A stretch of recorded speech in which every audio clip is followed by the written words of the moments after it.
रघुपति प्रजा प्रेम बस देखी, सदै हृदय दुख भयो बिसेकी। करुणामय रघुनाथ गोसाई, बेगी पाई यहीं पीर पराई। प्रजा को प्रेम बस देखकर श्री रघुनाथ जी के दयालु हृदय में बड़ा दुख हुआ। प्रभु श्री रघुनाथ जी करुणामय हैं, पराई पीड़ा को वे तुरंत पा जाते हैं, अर्थात दूसरे का दुख देखकर वे स्वयं दुखी हो जाते हैं। कही सप्रेम मृदु बचन सुनाए, बहुविधि राम लोग समुझाए। किए धर्म उपदेश घनेरे, लोग प्रेम बस फिरहि न फेरे। प्रेम युक्त कोमल और सुंदर वचन कहकर श्री राम जी ने बहुत प्रकार से लोगों को समझाया और बहुतेरे धर्म संबंधी उपदेश दिए, परंतु प्रेमवश लोग लौटते नहीं। सील स्नेह छाड़ी नहीं जाई, असमंजस बस भे रघुराई।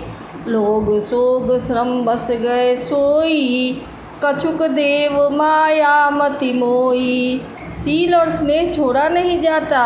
श्री रघुनाथ जी असमंजस के अधीन हो गए, दुविधा में पड़ गए।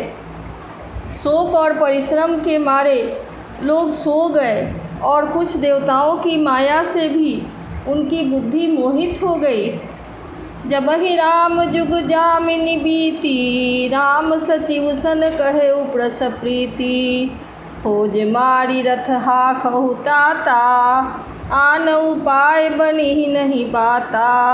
जब दोपहर रात बीत गई तब श्री रामचंद्र जी ने प्रेम पूर्वक मंत्री सुमंत्र से कहा, हे तात, रथ के खोज मारकर अर्थात पहियों के चिन्हों की दिशा का पता न चले, इस प्रकार रथ को हाकिए और किसी उपाय से बात नहीं बनेगी।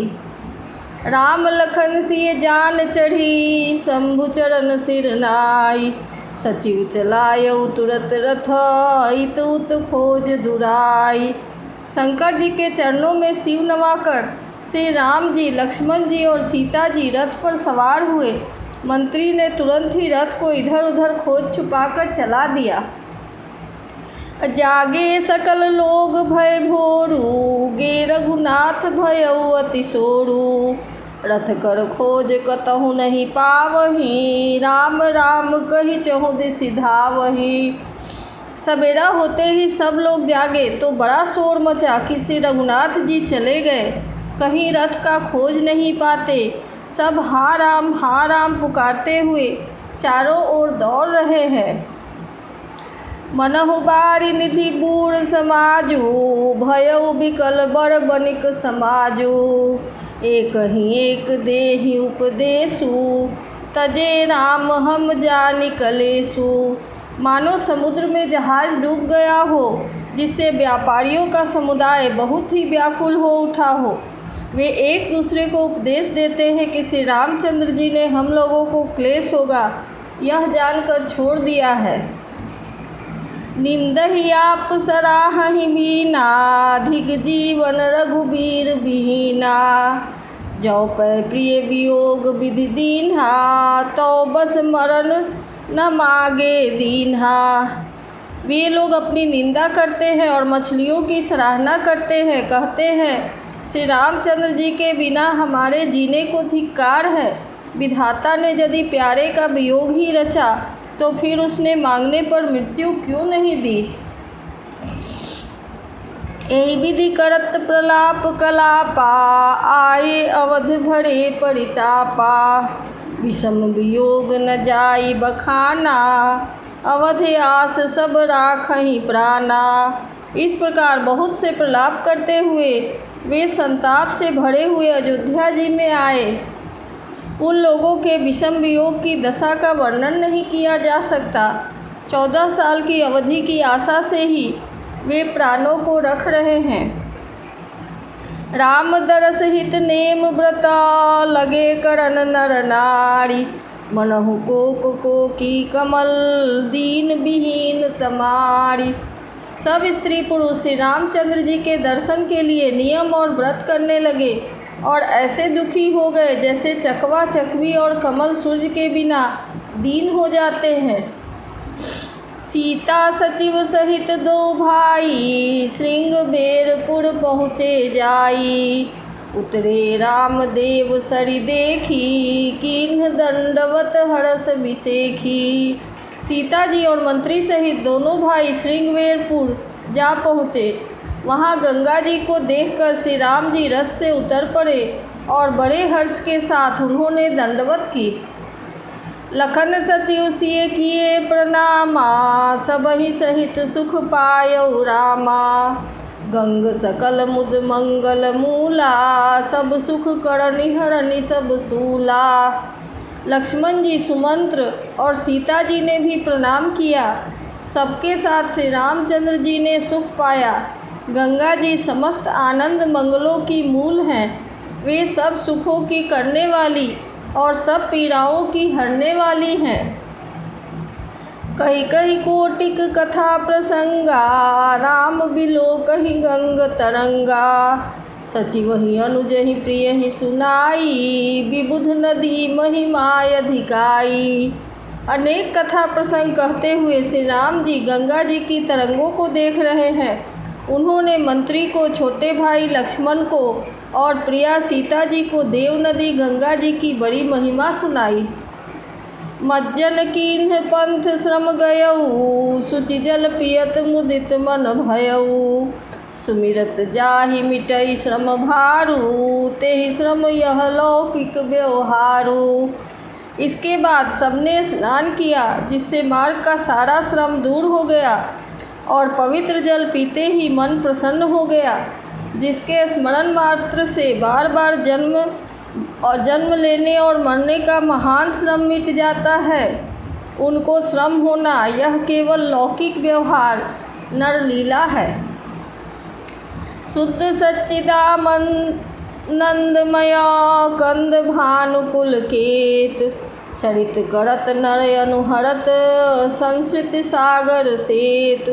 शुद्ध प्रकृति जन्य त्रिगुणों से रहित मायातीत दिव्य मंगल विग्रह सच्चिदानंद कंद स्वरूप सूर्यकुल के ध्वजारूप भगवान श्री रामचंद्र जी मनुष्यों के सदृश ऐसे चरित्र करते हैं जो संसार रूपी समुद्र के पार उतरने के लिए पुल के समान है। यह सुधि गुह निषाद जब पाई मुदित लिए प्रिय बंधु बोलाई। लिए फूल फल भेंट भरी नाना मिलन चले उहिए हर्षे अपारा। जब निषाद राज गुहा ने यह खबर पाई तब आनंदित होकर उसने अपने प्रियजनों और भाई बंधुओं को बुला लिया और भेंट देने के लिए फल मूल कंद लेकर और उन्हें भारों बहंगियों में भरकर मिलने के लिए चला। उसके हृदय में हर्ष का पार नहीं था। करी दंडवत भेंट धरी आगे प्रभु ही बिलोकत यति अनुरागे। सहज स्नेह विवश रघुराई पूछी कुशल निकट बैठाई। दंडवत करके भेंट सामने रखकर यह अत्यंत प्रेम से प्रभु को देखने लगा। श्री रघुनाथ जी ने स्वाभाविक स्नेह के बस होकर उसे अपने पास बैठाकर कुशल पूछी। नाथ कुशल पद पंकज देखे भयउ भाग भाजन जन लेखे। देव धरनि धनु धाम तुम्हारा मैं जनु नीच सहित परिवारा। निषाद राज ने उत्तर दिया, हे नाथ, आपके चरण कमल के दर्शन से ही कुशल है। आपके चरणार बिंदों के दर्शन कर आज मैं भाग्यवान पुरुषों की गिनती में आ गया। हे देव, यह पृथ्वी धन और घर सब आपका है। मैं तो परिवार सहित आपका नीच सेवक हूँ। कृपा करिए पुरधारिये पाऊ थापिए जनु सब लोग सिहाऊ। सत्य कहेहु सब सखा सुजाना मोहि दीन पितु आय सुआना। अब कृपा करके श्रृंगबेरपुर में पधारिए और इस दास की प्रतिष्ठा बढ़ाइए जिससे सब लोग मेरे भाग्य की बड़ाई करें।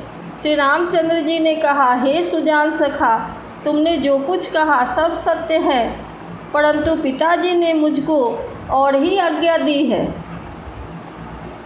बरस 4 10 बास बना मुनिव्रत बेस आहार। ग्राम बास नहीं उचित सुनी, कुहहि भयउ दुख भारी। उनके आज्ञानुसार मुझे 14 वर्ष तक मुनियों का व्रत और वेश धारण कर और मुनियों के योग्य आहार करते हुए वन में ही बसना है। गांव के भीतर निवास करना उचित नहीं है। यह सुनकर गुह को बड़ा दुख हुआ। राम लखन सिय रूप निहारी, कहहि सप्रेम ग्राम नर नारी। ते पितु मातु कहु सखी कैसे, जिन्ह पठये वन बालक ऐसे। श्री राम जी, लक्ष्मण जी और सीता जी के रूप को देखकर गांव के स्त्री पुरुष प्रेम के साथ चर्चा करते हैं। कोई कहती है, हे सखी कहो तो वे माता पिता कैसे हैं जिन्होंने ऐसे सुंदर सुकुमार बालकों को वन में भेज दिया। एक कहीं भल भूपति कीन्हा, लोचन लाहो हमहि विधि दीन्हा। तब निषाद पति उड़े अनुमाना, तरु शिशिन सुपा मनोहर जाना। कोई ये कहते हैं, राजा ने अच्छा ही किया, इसी बहाने हमें भी ब्रह्मा ने नेत्रों का लाभ दिया। तब निषाद राज ने हृदय में अनुमान किया तो अशोक के पेड़ को उसके ठहरने के लिए मनोहर समझा। लय रघुनाथ ही ठाऊ दिखावा, कहेउ राम सब भांति सुहावा। पुरजन करी जोहार घर आए, रघुबर संध्या करन सिधाए। उसने श्री रघुनाथ जी को ले जाकर वह स्थान दिखाया। श्री रामचंद्र जी ने देखकर कहा कि यह सब प्रकार से सुंदर है। पुरवासी लोग वंदना करके अपने अपने घर लौटे और श्री रामचंद्र जी संध्या करने पधारे।